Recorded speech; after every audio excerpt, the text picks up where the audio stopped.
1400 crore Adani. Main stream media ने बड़े शातिराना अंदाज से छुपा लिया।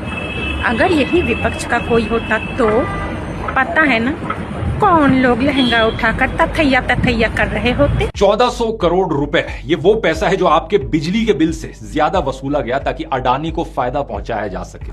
ये मैं नहीं कह रहा दोस्तों, बल्कि ये कहना है जयपुर के एक कोर्ट का। कुछ ही दिन पहले की खबर है। मेन स्ट्रीम मीडिया में आपको इसका कोई मेंशन नहीं मिलेगा क्योंकि इन अरबपतियों ने देश के ज्यादातर मीडिया हाउसेस को खरीद लिया है। लेकिन scroll.in की ये रिपोर्ट देखो। जो 1400 करोड़ रुपए अडानी की कंपनी को पे करने थे वो उसकी जगह राजस्थान की एक सरकारी कंपनी राजस्थान राज्य विद्युत उत्पादन निगम लिमिटेड RRVUNL ने पे किए। इस सरकारी कंपनी ने कोर्ट में यह तक कहा कि उन्होंने अडानी के कंट्रोल वाली कंपनी की आर्म ट्विस्टिंग टैक्टिक्स मान ली क्योंकि उन्हें डर था कि बिजली कट जाएगी और इससे स्टेट की इकोनॉमी का बुरा हाल हो सकता है। मतलब सोचकर देखो दोस्तों, क्या दिन आ गए हैं देश में कि सरकारी कंपनीज प्राइवेट कंपनी से डर रही हैं। राजस्थान की इसी सरकारी कंपनी ने यह भी कहा कि अडानी लेड कंपनी हमेशा एक्सटॉर्शन करती है और गलत तरीके से मुनाफा कमाती है। थोड़ा डिटेल में समझाता हूं। साल 2007 में RRVUNL ने अडानी एंटरप्राइजेस के साथ मिलकर एक जॉइंट वेंचर कंपनी बनाई थी, Parsa Kente collieries limited, short form PKCL। इस PKCL की 74% ओनरशिप और इसका कंट्रोल अडानी ग्रुप के पास था। और इस कंपनी की जिम्मेदारी थी कि छत्तीसगढ़ में जो कोल ब्लॉक्स एलोकेट किए गए हैं RRVUNL को, उन्हें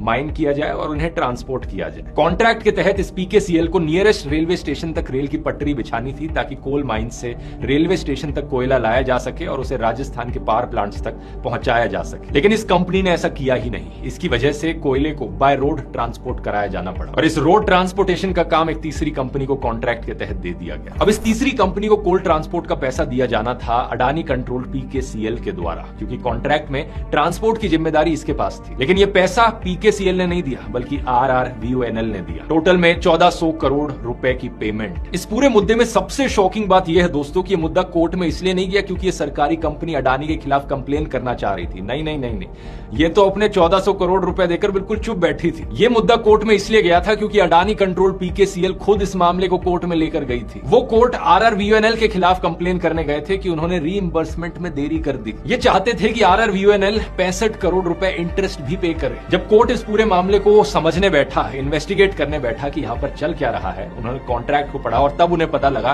कि भाई कॉन्ट्रैक्ट के अनुसार ट्रांसपोर्ट की पेमेंट तो इस कंपनी को करनी ही नहीं थी। कोर्ट के जजेस ये देखकर शॉक रह गए और PKCL पर 50 लाख रुपए का जुर्माना लगाया गया। इसके साथ साथ कोर्ट ने CAG को आदेश दिया कि इस कंपनी और RRVUNL के बीच हुए एग्रीमेंट को ऑडिट किया जाए। इसके खिलाफ PKCL ने राजस्थान हाईकोर्ट में अपील की है और फिलहाल के लिए एक स्टे ले लिया। ये कैसी पब्लिक प्राइवेट पार्टनरशिप है जहां नुकसान हमेशा पब्लिक को होता है, घाटा सरकारी कंपनी को होता है और प्रॉफिट हमेशा प्राइवेट कंपनी ले जाती है। और यहाँ पर पर्दे के पीछे की दूसरी साइड भी देखिए। अगस्त 2025 की खबर, छत्तीसगढ़ के हसदेव जंगल में 4.5 लाख और पेड़ काटने की परमिशन दे दी गई ताकि एक और कोल माइनिंग का प्रोजेक्ट वहां शुरू किया जा सके।